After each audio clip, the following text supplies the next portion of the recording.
I used to think that intelligence was set in stone, that sure, our brains are plastic and we can learn new information, but we can't really affect our IQ. That's what everyone online said. I'd look on Reddit and look for advice on how to get smarter, and they would all talk about how we can improve our cognitive health, but not our cognitive ability. That any attempts to improve your intelligence would be futile, and IQ is something that was purely determined by genetics.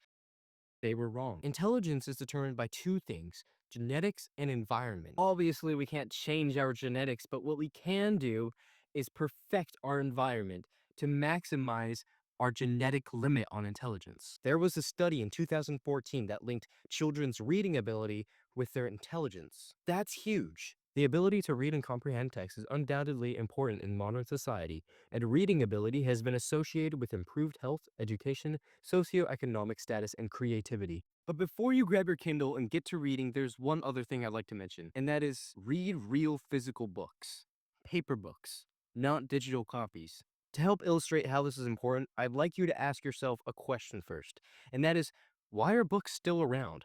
Why are paper physical books still around? A lot of people predicted that when the digital age came around and we would have digital books, that paper books would become non-existent. They would go extinct. But reading on paper actually comes with many benefits. One study examined the difference in reading comprehension between two groups of randomly placed 72 10th graders. It was found that students that read on paper scored significantly better than the students who had read a digital copy of that text instead. It was shown that reading on paper instead of digitally helps with focus, memory retention, and comprehension. And it's not just about reading more. Another study on twins found that those with stronger reading skills had higher intelligence levels. Not because they read a ton of books, but because they read better. That means reading carefully, slowly, actually thinking about and trying to comprehend every single line of what you're reading. Nowadays, if you look online and look on YouTube, everyone's obsessed with this notion of reading faster, speed reading, trying to get through 20 books in 1 year. That's the wrong approach. If you fly through books without actually understanding them, you're not going to get anywhere. You're not going to understand the book. You're just collecting words in your mind that don't mean anything. So how do you actually improve intelligence? Well, first, read the physical copy of the book. That's very important. Secondly, don't rush. People say life is short, but 80 years is a long time. There's never a reason to rush a book.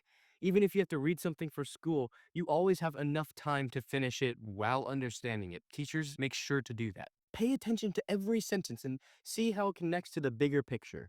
Real books, real focus, real comprehension. That's how you get smarter.